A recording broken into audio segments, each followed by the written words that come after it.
Hey there, hope you're doing fantastic today. My name is Connor McMillan. I'm an IFS trained life coach. I got trained in IFS about 10 years ago, and I've been using IFS on myself and with my clients for a decade. I'm also the founder of internalfamilysystems.org and this channel. And what we're all about is teaching people just like you how to learn to do IFS on themselves. So while I completely advocate for outside help, whether that's an IFS therapist or an IFS coach or really any kind of outside help that you want from another person, I also am a huge fan of self-responsibility and self-leadership. So the more that I can help you help yourself, that's a major win for me. So today's video, we're taking a little piece from a couple of our programs that we have at internalfamilysystems.org and sharing it with you here. So as you know, if you've been watching the channel or you have some understanding about IFS, there are different categories of parts. You have protectors, which in that category you have managers and firefighters, then you have exiles, and then you have self. If you don't know what I'm talking about, that's okay.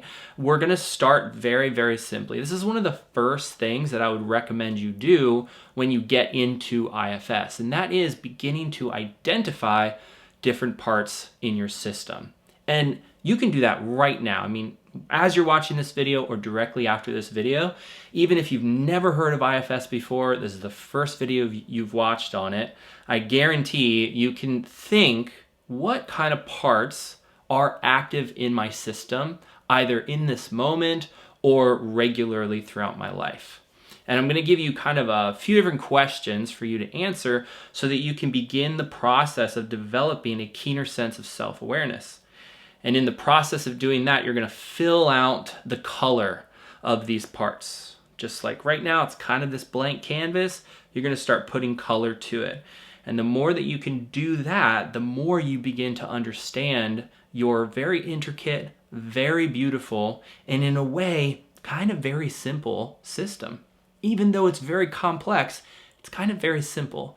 And the more that we develop this self-awareness, the more simplicity, I think, comes through clarity. So this exercise, this protocol, this is both in our Understanding Protectors course. It's also in the complete self-led IFS program that we offer at internalfamilysystems.org. So like anything you do that has self-awareness attached to it, presence attached to it, mindfulness attached to it, it's good to just take a few breaths. And what I always lead my clients through, and I lead myself through, is 3 breaths that go like this.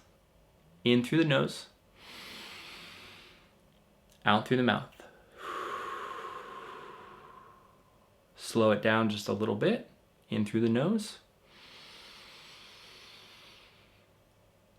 out through the mouth.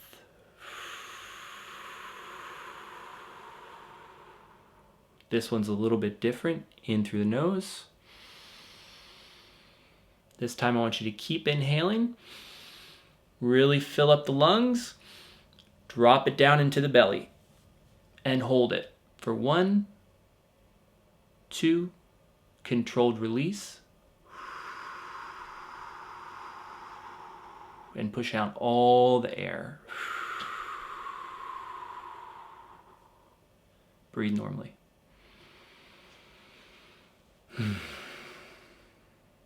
So do that very simple breath exercise before you enter into any kind of protocol like this, any kind of state of maybe creativity, painting, poetry, dance, any time that you want to bring more presence, relaxation, self-connectedness.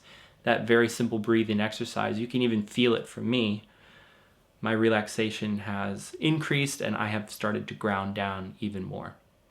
So start that before answering these questions. So we have 7 very simple, straightforward questions that we're going to answer for each part that we identify. I'm going to go through these. I'm going to give you an example of 2 parts that are kind of on different ends of the emotional spectrum. I'm also going to share a little bit of detail about each of these specific questions so you can better understand what it is you're looking for and why it matters. So the very first step is to name your part. And most people, most of the recommendations in IFS are to name the part kind of like how it shows up. And for most people, that's an emotion. And so in this case, my examples are depressed part, excited part. And so that's what I would name it. What's the name of the part? Depressed part, excited part. Keep in mind that you can change these names at any time. This is just an easy anchor point. Like you name people, or like somebody says, my name is, and you lock that in, you're going to do that same thing with your parts. So naming your part, we're going to have in this example, my depressed part and my excited part. The second question is, what does it feel like emotionally? So my depressed part feels sad, feels lonely, feels scared. My excited part feels enthusiastic, feels full of gusto. Whatever you want to write there is great. 1 word, 2 words, 3 words, 10 words, whatever it is that's true and authentic. And again, parts may shift a little bit, but this is in this moment, this is how you feel these parts. This is how you understand these parts. The third one is, what does this part look like? Any of these questions that don't elicit a natural response, don't worry about. I wouldn't try to force yourself to come up with an image if an image is just not there for you. Some people, in my experience, some people are very quick to visualize their parts, and that's lovely. And some people are not, and that's lovely. There's not a right or wrong way of doing this. It just depends on how you naturally make sense of your inner world.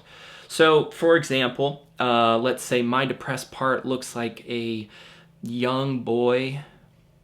He's got kind of like some dirty clothes on, looks kind of timid. He kind of looks like me when I was maybe like 10 years old. Okay? Oh, my excited part. My excited part looks like this really colorful, like the clothing is very colorful, a lot of like dancing happening. There's like this vibe, this vivaciousness coming through. And I'd say this part is maybe about 14 years old. Also kind of looks like me when I was 14, something like that. Okay, you can get as detailed as you want. Like, again, I would recommend that you don't make this stuff up. It's okay to kind of like paint it, design it, but make sure that it's as authentic and as real as it can be. So you know how, for example, if you're looking at a painting that someone did, and initially maybe you just see a house and you're like, okay, it's a house. But as you look closer, like, okay, but there are these flowers coming up right at the doorway, or there's this little welcome mat. I really like that welcome mat. Or there's a candle in the window. You get more detail the more you pay attention to it.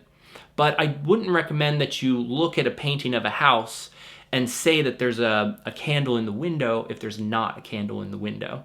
And it's the same thing with your parts. So I hope that makes sense. Try to be authentic with what you actually see. Spend some time with it. Let the picture come to light. And again, if you are not visualizing anything, please don't think you're doing anything wrong. You're absolutely not. Maybe a visual will come to you at some point, and maybe it won't, and that's totally okay. Okay, the fourth one, this is a really great one. I love this question. How does it show up in your body? What does it feel like in your body? And where? This is a really cool one because it helps us bring more connection with this amazing thing that we have here. And in my experience, 99% of the time, unlike the visual thing, 99% of the time, people do feel their parts in their body. So again, if by chance you just don't feel it in your body, don't worry about it. Don't let it get you stuck, or definitely don't have the response like you're not doing it right or you're doing it wrong. You're really, really not. But most people do experience it in their body. And so a really wonderful way to do this would be to close your eyes and to ask yourself that question.